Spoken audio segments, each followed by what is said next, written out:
Afrique Évolution présenté par Victor Devaleur, celui qui déteste les écritures religieuses et honore toujours ses ancêtres. Mesdames et mesdemoiselles, messieurs, bienvenue. Comme nous le savons tous, parmi tous les continents, c'est l'Afrique qui est le continent le plus pauvre. Au nom de nos ancêtres, le continent le plus pauvre du monde sera le continent le plus riche du monde.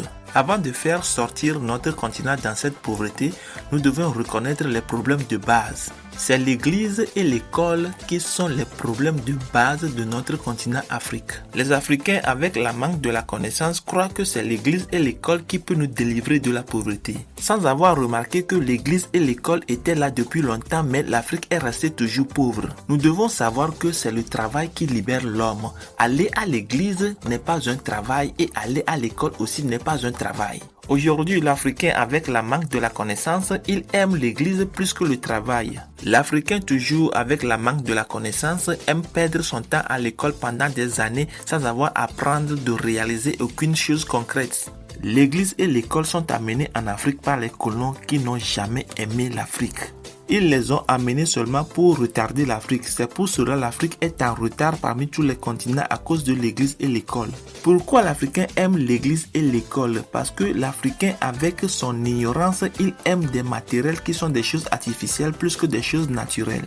Avec l'ignorance, un Africain qui pense avoir des choses matérielles, directement il pense à l'argent sans avoir pensé de fabriquer ou de produire lui-même ce qu'il veut.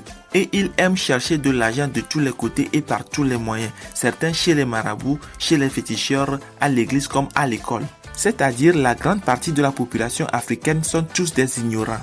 Et ils croient que c'est être à la recherche de l'argent de tous les côtés par tous les moyens qui est l'évolution. Toujours dans l'ignorance, certains croient que aller à l'école pour avoir des diplômes, c'est ça l'évolution.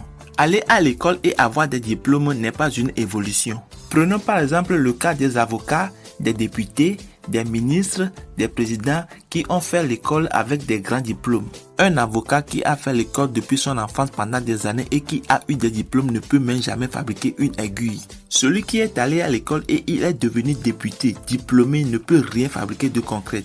Celui qui a fait l'école et qu'il est devenu un ministre ne peut jamais rien fabriquer de concret. Si tu n'as pas fait l'école pendant des années et que tu as eu des diplômes, tu ne peux jamais être un président, mais un président ne sait rien fabriquer du tout. Avec tout ça, nous croyons toujours que l'école est une évolution.